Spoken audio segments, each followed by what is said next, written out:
understand the Saab 9.4X SUV, it helps to understand Saab's recent corporate history. General Motors used to own Saab, but after GM's bankruptcy, GM cut down their number of brands and sold off Saab. But before that, GM developed some new models for Saab, including the 9.4X SUV. As it is, it shares an awful lot with the Cadillac SRX.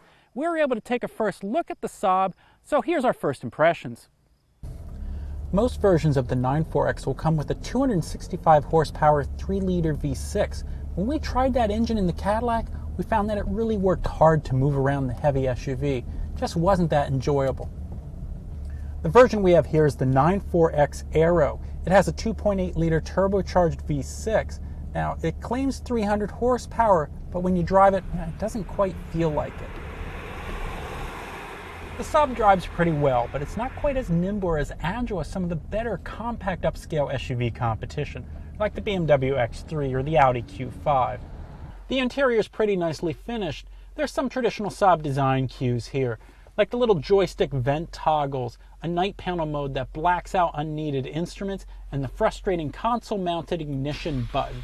Still, this interior feels an awful lot like a modern General Motors interior. It's not a bad thing at all, but it's not really distinctive either. There are some annoyances here. The shiny band of trim on the Aero model, well, it reflects back into the windshield.